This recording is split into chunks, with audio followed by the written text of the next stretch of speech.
xibaar yu wér te wóor ca tàng-tàng ba abonnez-vous pour ngeen di mën di jot suñuy vidéo.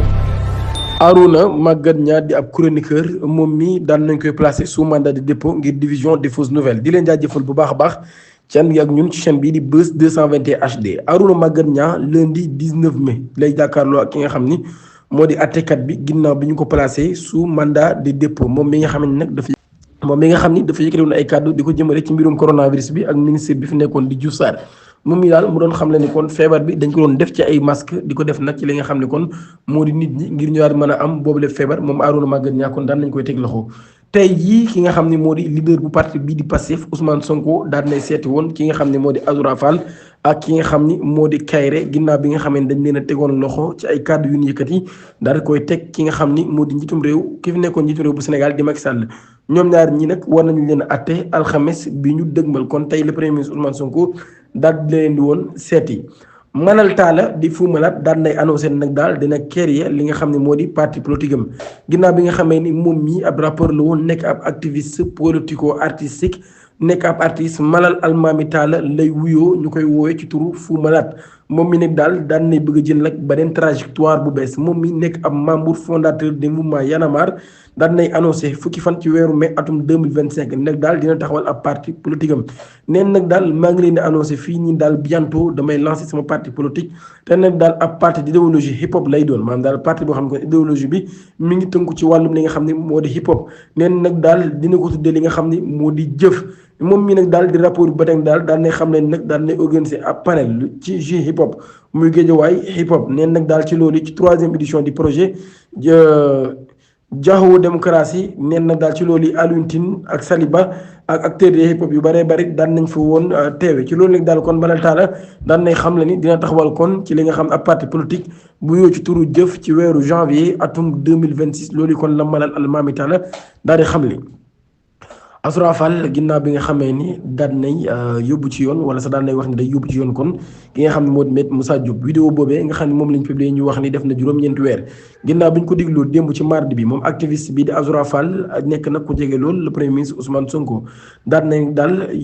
wax ni nag vidéo yooyu nga xam ne avocat bi daan na koy génnee vidéo boobee nag daal daan nay def lu toll ci nag li nga xam ni moo di juróom-ñeenti weer ba tey nag daal moom mi loolu la xam ne kon vidéo bi daan nay tate lu toll ci 9 mois Maître Moussa Diop mi nag daal mi nga xam ne moo ko publié nag daal loolu daal di xam ne kon Maître Moussa Diop kon daal mi nga xam ni moom moo ko publié ci ginnaaw ba kon moom xam ne leen vidéo bi daal nay defoon juróom-ñeenti weer ginnaaw bi nga xam ne Maître Moussa Diop daal na ko publié waat moom nag placé nañ ko sous mandat de dépôt ginnaaw bi ñu ko digloo ba pare ci DSC moom Azoura Fall mii nag dinañ ko jugé alxames fukki fan ak juróom ci weeru mai atum 2025 ca flagrant délit moom mii nag daal ñu ngi koy topp kon ginnaaw boo xamee vidéo boobee daal daf ci yëkkati li nga xam ne ay kaddu yoo xam ne ay injure la maanaam ay saaga jëmale ko ci ki fi nekkoon njiitu réew bu Sénégal di l'ancien président de la République Macky Sall. prison bu Rebeuss Abdou Nguer prend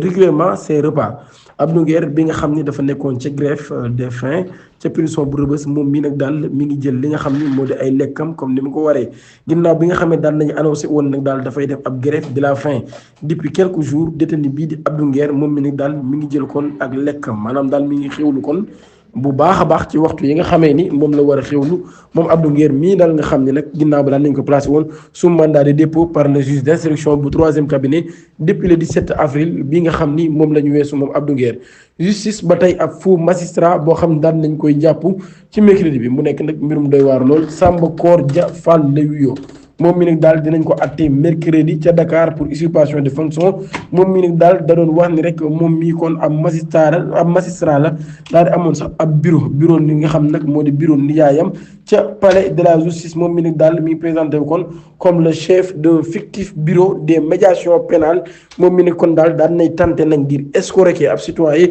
bu yoo ci tur M Diop daal koy menacé woon sax daal d'un mandat de dépôt contre un paiement 2 millions de francs CFA man ko loolu lay neex de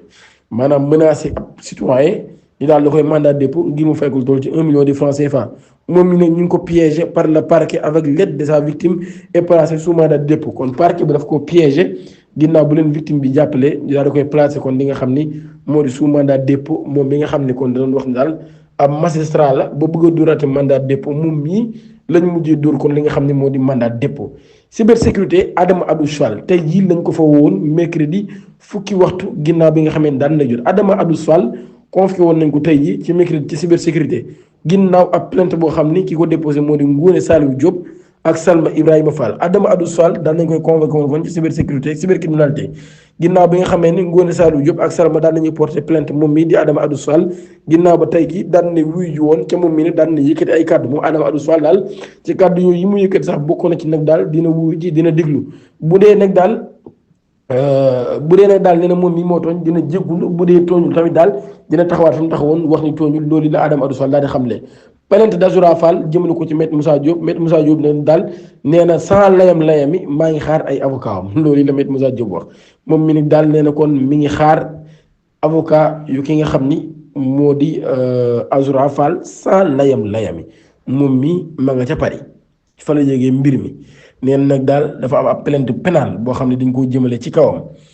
koo xam ni nag daal moom mi mooy Azoura Fall moom mi nga xam ni dañuy wax ni dafa am déficit mental. Voilà dafa am déficit mental moo tax mu daal quelle valeur juridique accorde à cette farce j'attends la réponse sans layami de son pôle d'avocat a notamment posté l'avocat maam daal kon loolu yi la posté yéen nag daal moom mi ñu wax dafa am ay feebaru xel ak yooyu noonu kon loolu yi muy laaj rek ban c'est-à-dire ban dayo la ko wàllum yoon di jox ci boobu la mbir ba tey Alioune Tine nee na nañu faj Azoura Fall d'abord Alioune Tine nee na nañu faj Azoura Fall moom mi nag daal kon mi ngi plaider pour une réponse humaine face aux dérapages verbaux maanaam kon kàddu yi nga xam ne Azoura Fall mi ngi koy yëkkati moom mi ngi saa ko nag daal ci ab réponse humaine nag boo ko déggee mooy maam daal di daal ci dugal ak nite ñu daal di koy faj kon loolu la jàpp ci dérapage yi nga xam ne daf koy def neen nag daal mi ngi condamné bu baax tamit saaga yi waaye mi ngi saako ñu daal di koy faj moo gën nag ñu koy punir di ko tëj ak yooyu neen nag daal jàpp ne daal prison moom du solution maanaam du saafara kon ngir saaga yi nga xam ne Azoura Fall mi ngi koy def nee na kon nañu faj ki nga xam ni moo di Azoura Fall moom nag jàpp na ni saaga ak yooyu moom dañ ko war a bannir ba dañ ko fi war a jëlee loolu la jàpp waaye nag jàpp na ne prison bi aussi du solution moom mii nga xam ne mooy góor gi Alioune Tine loolu la daal di xamle kon ci mbirum ki nga xam ni moo di Azoura Fall démb ay avocat yu ki nga xam ni moo di Farba Ngom ak Tahirou Sarr jàkkaarloo nañ ak taskatu xibaar yi nee nañ ba tey dégluwuñ seen ay client ba tey nee nañ tamit dañ leen di jaay doole ñoom ñii daan nañu wax ci boobu la mbir seenu ñàkk d'accord ci téye giñ téye seen yooyu lay client muy Farba Ngom ak Tahirou Sarr ba mbét émuru yu mu daal ci teg daan ni bu dee réew mii am na yoon suba dinañ libéré ki nga xam ni moo di ay client am Tahirou Sarr ak ki nga xam ni moo di Farba Ngom loolu yi la mbét yu mu daal di xamle waaye ci avocat yi Farba Ngom yooyu ba tey pôle d'avocat ba Me El Hadji Diouf bokkatu ci l'avocat Me El Hadji Diouf ne fait plus partie de l'équipe chargée de la défense du député et maire des Agnam Farba Ngom loolu lañ daal di xamle ginnaaw bi nga xamee ne moom mi ñëwul woon ca conférence de presse ba loolu yi nag daal daan nañ koy xamle kon moom mi di Me El Hadji Diouf ci ay sources yoo xam ne daan nañ koy jot kon moom la ténor di barreau sénégalais bi daal di décider nag daal di dindi ay engagement yi nga xam ne jëloon na ko ngir nag ay convenance personnelle maanaam kon ay mbiri boppam amul nag benn précision supplémentaire boo xam daan nañ ko ci indi maanaam daal joxewuñ ci kon beneen détail bu yees ci boobu la mbir li tax mu bàyyi ak lu ko tax a bàyyi waaye en tout cas daal met moom bàyyi na affaire Amadou Sall Serigne Abdou Karim Mbacké envoyé en prison kon lu bees sax ci mbirum Amadou Sall le fils de l'ancien président Macky Sall di tudd ko ci mbirum transfert d'argent douteux portant sur 10 milliards de francs CFA maanaam fukki milliards suñu xaalisu réew Serigne Abdou Karim Mbacké déféré nañ ko mardi ginnaaw bi nga xam ne nañ ko convoqué woon ci pôle judiciaire financière moom mii di ak kilifa diine dëkk ca Daaru Mooti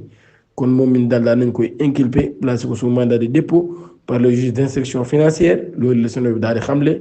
kon guddeem gu njëkk daan na ko fay fanaan mu nekk am mandat d'arrêt international boo xam tamit bu ñu moytuwul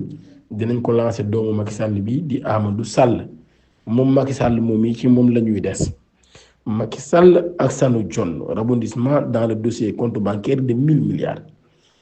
procédure judiciaire visant Sanu John kon nag daal bu moytuwul dinañ ko teg loxo de ci ay information yoo xam ne si ko daan na koy xamle avocat yu ancien président de la république Macky Sall ñoom ñu ne daal ñi ngi xaar huissier génn ji daal di prononcé wu nag ci mbir mi nga xam ne ab sommation la daal di interpellé ki nga xam ne moo di Sanu John mii ñu daal di interpellé li nga xam ne sax moo di député yi adressé au député Sanu John moom mi nga xam ni dañ ko faloon ci 10e ak 14e législature yi moom mi dafa contacté ab huissier après plusieurs tentatives infructueuses une fois juin il s'était engagé à réagir ce lundi à ce jour aucune réponse formelle n'a été enregistrée moom Sanu Jonn nag dafa yëkkati woon ay kàddu jëmale ko ci Macky Sall ginnaaw mbirum compte 1000 milliards yaak yooyu am kàddu yu mu yëkkati daal ko ciy teg dem ba wax ni Macky Sall ko moom ak fa xaalis ba dugg ñaata ca mujj dugg Sanu daal lu ne wax na ko waaye moom Sanu mii kon yóbbu nañ ko ci yoon te bu moytuwul mën naa mujjee métti ci moom lool mën naa mujjee métti ci moom Sanu Jonn di leen jox dig daje ba ëllëg incha allah jërë ngeen jëf.